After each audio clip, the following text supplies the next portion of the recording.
Guys, welcome back to our channel. ఈ రోజు మీకోసం నేను ఒక తమిళ్ హారర్ ఫిలింని తీసుకొచ్చాను. యాక్చువల్లీ ఈ మూవీ తెలుగులో కూడా డబ్ చేసి ఉంది. నేనైతే ఈ మూవీని ఎప్పుడో చిన్నప్పుడు చూసాను. అరే, ఈ మూవీని ఎవరితో అయినా డిస్కస్ చేద్దాంరా అని అనుకుంటే ఎవరికి అడిగినా నాకు తెలీదు అని అంటున్నారు. సో ఐ థాట్ నేనే ఎందుకు ఈ మూవీని మీకు ఎక్స్ప్లెయిన్ చేయొద్దు అని. So that is the reason ఈ స్క్రిప్ట్ని రాసుకొని మీ ముందుకు వచ్చేసాను. లాస్ట్ వరకు స్కిప్ చేయకుండా చూడండి, బికాస్ ఈ మూవీ ఏ ప్లాట్ఫామ్స్లో అవైలబుల్గా ఉందో కూడా నేను మీకు లాస్ట్లో చెప్తాను. అండ్ లేట్ చేయకుండా let's start the movie. Movie స్టార్టింగ్లో మనకు బ్రిటిష్ కాలంని చూపిస్తాను. అంటే ఇండియాని బ్రిటిషర్స్ పాలించే టైంలో. అప్పుడే మనం ఒక బ్రిటిష్ ఫారెస్ట్ ఆఫీసర్ని చూస్తాము. అతనికి ఒక రాత్రి అడవిలో నుంచి భయంకరమైన సౌండ్స్ వినిపిస్తూ ఉంటాయి. ఆ ఆఫీసర్ తన డాగ్తో కలిసి ఆ సౌండ్స్ ఎక్కడి నుండి వస్తున్నాయో అక్కడికి వెళ్తాడు. అప్పుడు అతని డాగ్ పైన ఏదో చిత్రమైన క్రియేచర్ అటాక్ చేస్తుంది. 10 సెకండ్స్లో ఆ డాగ్ డెడ్ బాడీగా అతని ముందు పడిపోతుంది. ఆ డాగ్ని చూస్తే తెలుస్తుంది దాన్ని ఎవరో చాలా బ్రూటల్గా చంపేశారు అని. ఆ ఆఫీసర్ ఇది చూసి చాలా భయపడిపోతాడు. అక్కడి నుండి పారిపోవాలని అనుకుంటాడు. కానీ వెంటనే ఆ క్రియేచర్ అతని మీద కూడా అటాక్ చేస్తుంది. ఇంకా అతను కూడా చనిపోతాడు. సో ఈ ఇన్సిడెంట్కి కారణం అంబులి అనే ఒక క్రియేచర్. అది ఫారెస్ట్ లోకి వెళ్ళిన ప్రతి ఒక్కరిని చంపేస్తుంది. ఇక అక్కడికి ఈ సీన్ కట్ చేసి తర్వాత డైరెక్ట్ గా 1978కి షిఫ్ట్ అవుతుంది. అక్కడ మనం పూర్ణిమ అనే ఒక కాలేజ్ స్టూడెంట్ ని చూస్తాం. తను తన క్లాస్మేట్ అమిత్ ని ప్రేమిస్తూ ఉంటుంది. అమిత్ కూడా ఆమెని ఇష్టపడతాడు. ఇద్దరు చాలా కాలం నుండి ప్రేమించుకుంటూ ఉంటారు. కానీ ఈ రోజు నుండి కాలేజ్ హాలిడే స్టార్ట్ కాబోతున్నాయి. సో వాళ్ళు ఒక మంత్ వరకు కలవలేకపోవచ్చు. ఈ రీజన్తో పూర్ణిమ బాధపడి ఏడుస్తూ ఉంటుంది. అలా ఏడుస్తూనే వాళ్ళ ఇంటికి వెళ్ళిపోతుంది. తర్వాత అమిత్ పూర్ణిమతో కలిసి ఉండడానికి ఒక ప్లాన్ చేస్తాడు. అమిత్ తన బెస్ట్ ఫ్రెండ్ వినోద్ ని కలుస్తాడు. ఇక్కడ వినోద్ వాళ్ళ ఫాదర్ ఆ కాలేజ్ సెక్యూరిటీ గార్డ్ గా పనిచేస్తూ ఉంటాడు. సో అమిత్ వాళ్ళ ఫాదర్ ని అడుగుతాడు, నేను ఒక 1 మంత్ వరకు ఈ కాలేజ్లోనే ఉండవచ్చా అని. ఎందుకని వాళ్ళ ఫాదర్ అడగగా అతను చెప్తాడు, నెక్స్ట్ ఇయర్ స్టడీస్ కోసం ప్రిపేర్ అవ్వాలి అని. కానీ అది అంతా అబద్ధం. కానీ వినోద్ వాళ్ళ ఫాదర్కి అమిత్ పైన నమ్మకం ఉండడం వల్ల అలో చేస్తాడు. ఇక ఆ నైట్ అమిత్ వినోద్కి తన ప్లాన్ని చెప్తాడు. ఈ రోజు నుండి ప్రతి రాత్రి నేను పూర్ణిమని కలవడానికి వెళ్తాను అని. ఇక తనని కలవడానికి అమిత్ ఫారెస్ట్ రోడ్ నుండి వెళ్ళాలి అని అనుకుంటాడు. ఎందుకంటే రోడ్ నుండి ఉన్న మార్గం ఈ ఫారెస్ట్ నుండి ఉన్న రోడ్ కన్నా 11 కిలోమీటర్స్ ఎక్కువ దూరంగా ఉంది. సో ఈ రెండింటిని కంపేర్ చేసుకుంటే ఫారెస్ట్ నుండి వెళ్ళడమే కరెక్ట్. కానీ ఇక్కడ ప్రాబ్లం ఏంటంటే ఆ ఫారెస్ట్లో అంబులి ఉంటుంది. ఏదైతే మూవీ స్టార్టింగ్లో ఆ కుక్కని అలాగే ఆ బ్రిటిష్ ఆఫీసర్ని చంపేసిందో అది. వినోద్కి అంబులి గురించి తెలుసు కాబట్టి అతను అమిత్ని ఆ దారిలో నుండి వెళ్ళొద్దని ఆపేస్తాడు. కానీ ప్రేమలో పిచ్చోడైన అమిత్ మాత్రం అంబులి స్టోరీ అంతా అబద్ధమని అనుకొని ఫారెస్ట్ దారి నుండి వెళ్ళాలి అని డిసైడ్ అయిపోతాడు. ఇప్పుడే మనం గంగా అనే ఒక వ్యక్తిని చూస్తాం. అతను ఆ గ్రామానికి చెందినవాడు. ఏ గ్రామంలో అయితే పూర్ణిమ ఉంటుందో గంగా కూతురుతో కలిసి రాత్రి ఆ దారిలో వెళ్తూ ఉంటాడు. అక్కడ అంబులి ఉంటుంది. కానీ తన కూతురు ఆ దారిలో నుండి వెళ్ళడానికి చాలా సార్లు వద్దు అని చెప్తూ ఉంటుంది. కానీ గంగా తను బాగా తాగి ఉండడం వల్ల తన కూతురు చెప్పే మాటలను పట్టించుకోడు. తనని తీసుకొని ఆ దారిలోనే వెళ్తాడు. కానీ ఏదైతే తన కూతురు జరగద్దు అని అనుకుంటుందో అదే జరుగుతుంది. ఆ అంబులి గంగ కూతురి పైన అటాక్ చేసి తనతో పాటు అడవిలోకి తీసుకెళ్లిపోతుంది. ఇక కాసేపటికి గంగ పైన కూడా అటాక్ చేసి అతన్ని వదిలేస్తుంది. ఇక అప్పుడే ఆ గ్రామ ప్రజలంతా గంగ దగ్గరికి వెతుక్కుంటూ వస్తారు. వాళ్ళకి గంగ స్పృహ తప్పిపోయి నొప్పితో అల్లాడిపోతున్నట్టుగా కనిపిస్తాడు. ఇక అందరూ కలిసి అతన్ని గ్రామ వైద్యుని దగ్గరికి తీసుకెళ్తారు. ఈ విషయం ఆ గ్రామ పెద్ద ఆయనకి అంటే లీడర్కి కూడా తెలుస్తుంది. ఇక ఆ లీడర్ గంగ దగ్గరికి వచ్చి అడుగుతాడు, నువ్వు చూసావా అంబులి ఎలా ఉంటుందో అని. కానీ గంగ మత్తులో ఉంటాడు కాబట్టి అతను అడుగుతున్న ప్రశ్నలకి జవాబు చెప్పలేకపోతాడు. నిజం చెప్పాలి అంటే ఇప్పటి వరకు అంబులిని చూసిన వారే లేరు. ఇక చూసిన వాళ్ళు మాత్రం ప్రాణాలతోనే లేరు. కానీ అంబులి గురించి ప్రజలందరికీ తెలిసింది ఏంటంటే అది ఒక భయంకరమైన మనిషి శరీరంలో ఉన్న రాక్షసుడు అని. ఆ అంబులి నుండి కాపాడుకోవడానికి గ్రామం వాళ్ళు గ్రామంలో అలాగే అడవి మధ్యలో ఒక గోడని కడతారు. ఇక అప్పుడే అమిత్ ని చూపిస్తారు. అతను ఆ అడవి దారిలోనే గ్రామంలోకి వస్తాడు. అమిత్ ఎలాగో అలాగా పూర్ణిమ వాళ్ళ ఇంటికి చేరుకొని పూర్ణిమని కలుస్తాడు. అప్పుడే మనకు తెలుస్తుంది పూర్ణిమ అసలు ఇంకెవరో కాదు, ఆ లీడర్ వాళ్ళ కూతురే అని. ఇక అమిత్ పూర్ణిమని కలిసి మళ్ళీ ఆ ఫారెస్ట్ దారిలోనే తిరిగి ప్రయాణిస్తాడు. ఆ టైంలోనే అంబులి అతని పైన అటాక్ చేయడానికి ట్రై చేస్తుంది. కానీ అమిత్ చాలా సేఫ్ గా అక్కడ నుండి బయటపడిపోతాడు. కానీ ఈ ఒక్క ఇన్సిడెంట్ చాలు అమిత్ భయపడడానికి. తర్వాత ఈ విషయాన్ని తన ఫ్రెండ్ అయిన వినోద్ కి చెప్తాడు. ఇప్పుడు మళ్ళీ వీళ్ళిద్దరూ కలిసి అదే మార్గంలో వెళ్తారు ఎవరో తెలుసుకోవడానికి. ఈసారి వాళ్ళకి అంబులి అక్కడ కనిపించదు. తర్వాత రోజు వినోద్ వాళ్ళ ఫాదర్ కి ఈ విషయం తెలుస్తుంది. వాళ్ళిద్దరూ లాస్ట్ నైట్ ఆ అడవిలోకి వెళ్లారు అని. సో వాళ్ళ ఫాదర్ వినోద్ పైన చాలా కోప్పడతాడు. అలాగే అంబులి గురించి చెప్తూ ఉంటాడు. ఈ రోజు నుండి దగ్గరగా 40 years క్రితం సూర్యగ్రహణం జరిగిన రోజు గ్రామంలో ప్రెగ్నెంట్ గా ఉన్న ఒక లేడీ తన ఇంటి నుంచి బయటికి వచ్చింది అని చెప్తాడు. దాంతో తన గర్భంలో ఉన్న బిడ్డకి బ్యాడ్ ఎఫెక్ట్ ని చూయించింది. ఆవిడ ఆ బిడ్డని కన్నాక ఆ బిడ్డ శరీరం సగం మనిషి సగం రాక్షసులాగా ఉంది. అప్పుడే పుట్టిన ఆ బిడ్డ కొన్ని సెకండ్స్ లోనే అక్కడ ఉన్న స్త్రీలందరిపైన అటాక్ చేసి వాళ్ళందరినీ ఘోరంగా గాయపరిచింది. దాని తర్వాత అందరికీ అర్థం అవుతుంది ఈ బిడ్డ మనిషి కాదు, దీన్ని చంపేస్తేనే అందరూ క్షేమంగా ఉంటారు అని అనుకుంటారు. కానీ ఆ తల్లి మాత్రం ఆ బిడ్డని తన ఇంటి వెనక ఉన్న అడవిలో వదిలేస్తుంది. తర్వాత అక్కడే తన ప్రాణాలు తీసుకుంటుంది. దాని తర్వాత ఇప్పటి వరకు ఆ బిడ్డని ఎవ్వరూ చూడలేదు. కానీ ఆ బిడ్డ మాత్రం ఆ అడవిలో ఉండి కూడా వేరే వాళ్ళను గాయపరచడం మాత్రం ఆపలేదు. అది గ్రామంలో ప్రజల పైన అలాగే పెంపుడు జంతువుల పైన కూడా అటాక్ చేసేది.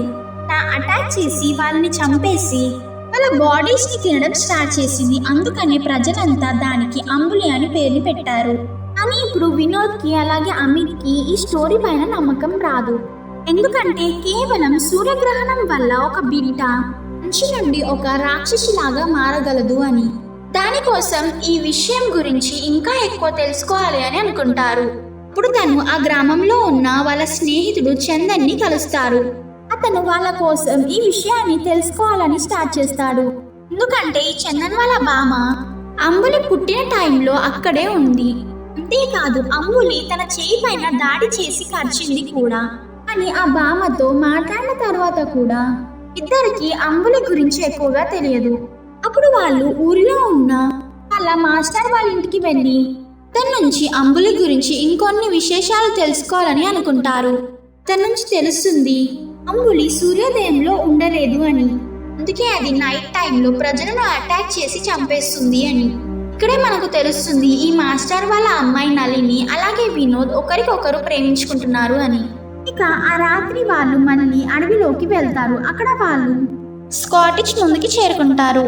ఆ బిల్డింగ్ లో ఇంతకు ముందుకు బ్రిటిష్ ఆఫీసర్ ఉండేవారు. కానీ ఇప్పుడు అక్కడ జోగేందర్ అనే ఒక వ్యక్తి ఉంటున్నాడు. ఇక్కడ ఏంటంటే ఆయన మాత్రమే అంబులి గురించి భయపడేవాడు కాదు. ఆ నెక్స్ట్ డే మళ్ళీ వాళ్ళిద్దరూ ఆ అడవిలోకి వెళ్తారు అంబులిని వెతుక్కుంటూ. కానీ అదే టైంలో ఆ గంగ కూడా అడవిలోకి వస్తాడు. ఎందుకంటే అంబులితో తన కూతుర్ని చంపిన రివెంజ్ ని తీసుకోవడానికి. కానీ అప్పుడే మనం చూస్తాం జోగేందర్ గంగ పైన అటాక్ చేసి అతన్ని చంపేస్తాడు. జాన్కి జోగేందర్ అక్కడ ఉంది అంబులి అని అనుకొని అలా అటాక్ చేసి ఉంటాడు. కానీ అది చూసిన వీళ్ళిద్దరూ భయపడిపోతారు. ఇక వాళ్ళిద్దరూ భయంతో అక్కడ నుండి పారిపోతారు. లేకపోతే జోగేందర్ వాళ్ళని కూడా చంపేస్తాడేమో అని. ఇక వాళ్ళకి అనిపిస్తుంది మేబీ జోగేందరే ఆ అంబులి అని. సో ఈ విషయాన్ని వినోద్ వాళ్ళ ఫాదర్ కి చెప్తారు. కానీ ఆయన చెప్తాడు అది పాసిబుల్ అయి ఉండదు అని. ఎందుకంటే జోగేందర్ జైల్లో ఉన్న టైంలో కూడా ఇక్కడ హత్యలు జరిగాయి అని. ఇక్కడ జోగేందర్ జైలుకి ఎందుకు వెళ్ళాడో తెలుస్తుంది.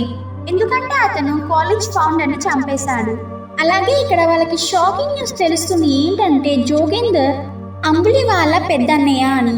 అంటే ఈ జోగేందర్ వాళ్ళ మదరే అంబులిని కన్నది అని.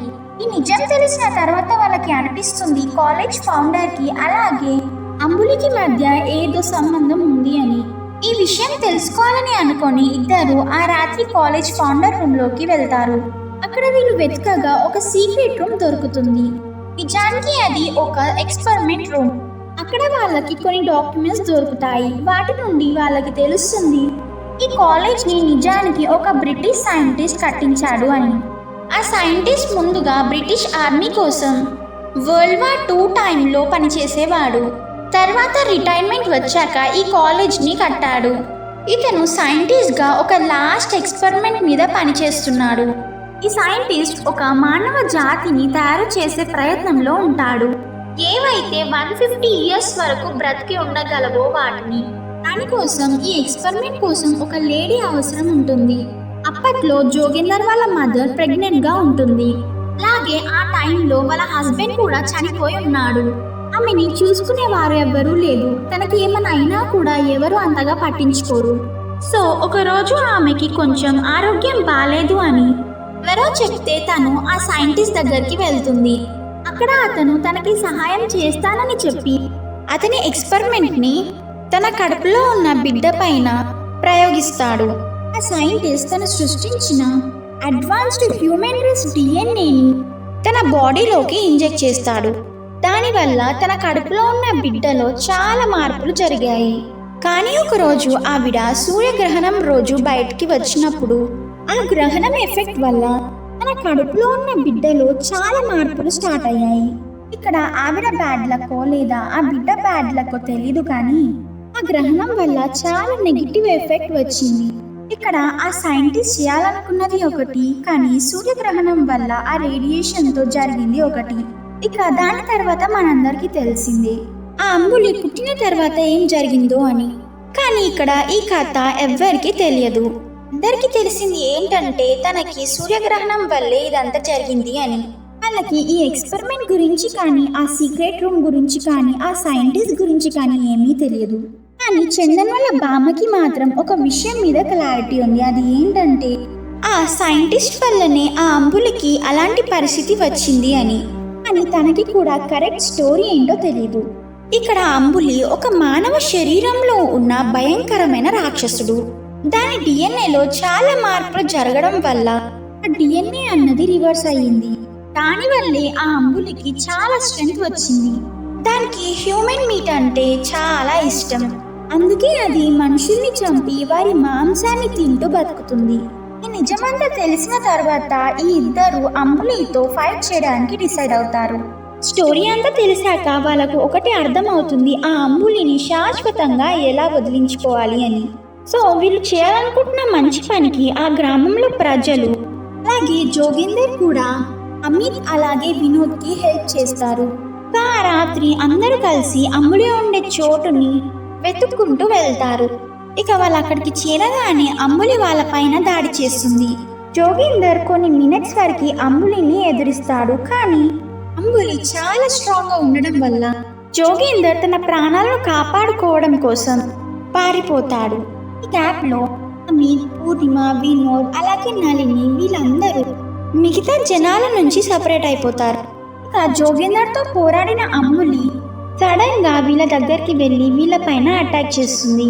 చాలా సేపటి వరకు ఈ నలుగురు వాళ్ళ ప్రాణాలను కాపాడుకోవడం కోసం అంబులి నుండి పరిగెత్తుతూ ఉంటారు. కానీ ఒక ప్లేస్ కి వచ్చినప్పుడు అంబులి వాళ్ళ పైన అటాక్ చేసి వాళ్ళని చంపబోతుంది. అప్పుడే అక్కడికి పోలీస్ ఆఫీసర్స్ అలాగే ఫారెస్ట్ ఆఫీసర్స్ అక్కడికి చేరుకుంటారు. కానీ అంబులి పోలీస్ వాళ్ళ పైన అలాగే ఫారెస్ట్ ఆఫీసర్స్ల మీద కూడా చాలా స్ట్రాంగ్ గా అటాక్ చేస్తూ ఉంది. అదే టైంలో సడన్ గా జోగేందర్ మళ్ళీ వచ్చి అంబులితో పోరాడతాడు. అదే టైంలో ఆ ఫారెస్ట్ ఆఫీసర్స్ అంబులికి ఇంజెక్షన్స్ ని ఇచ్చి స్పృహ తప్పేలా చేస్తారు. లాస్ట్ కి అంబులి స్పృహ తప్పిపోయి పడిపోయాక దాన్ని పెద్ద పెద్ద చైన్స్ తో కట్టేస్తారు. ఎందుకంటే దానిపైన రీసెర్చ్ ని చేసి దాని గురించి ఇంకా ఎక్కువగా తెలుసుకోవాలి అని. చెప్పాలంటే దానిపైన ఇంకొన్ని ఎక్స్పెరిమెంట్స్ ని కండక్ట్ చేయబోతున్నారు అని. ఇక మూవీ ఎండింగ్ సీన్ లో మనకి చూపిస్తారు ఏంటంటే అంబులిని ఒక పెద్ద మెటల్ లాంటి బాక్స్ లో పెట్టేసి ఉంటారు. కానీ ఇప్పుడు ఆ అంబులి ఆ బాక్స్ లోపల నుంచి చాలా గట్టిగా ఆ బాక్స్ ని కొడుతూ ఉంది. అలాగే లోపల నుండి చాలా గట్టిగా కోపంతో అరుస్తూ ఉంది. అంటే ఇక్కడ మనకి అర్థం అవుతుంది దాన్ని దాన్ని కూల్ చేయడం అంత ఈజీ కాదు అని, అలాగే అది ప్రాణాలతో ఉంటే ఎప్పటికైనా ప్రమాదమే అని. ఆ బాక్స్ బాగా షేక్ అవ్వడం చూయిస్తూ ఫైనల్గా ఆ బాక్స్ లోపల ఒక రెడ్ గ్లోయింగ్ అయిన చూయిస్తూ ఈ మూవీని ఇక్కడికే ఎండ్ చేస్తారు. And this is what the movie for today. If మీకు ఆల్రెడీ మూవీ గురించి తెలిసి ఉంటే లెట్ మీ నో. అండ్ తెలియని వారికి చెప్తున్నా, ఈ మూవీ టైటిల్ పేరు అంబులి. ఈ మూవీ యూట్యూబ్లో అవైలబుల్గా ఉంది. ఇఫ్ మీకు ఇంకా క్లారిటీలో కావాలి అని అనుకుంటే Z5లోకి వెళ్ళి ఫ్రీగా చూసేయండి. Hope you guys like this video. So late చేయకుండా లైక్ చేసుకోండి, షేర్ చేయండి, కామెంట్ చేయండి అండ్ సబ్స్క్రైబ్ చేసుకోండి. ఇంకో కొత్త స్టోరీతో మళ్ళీ కలుద్దాం. అప్పటివరకు bye friends, thanks for watching.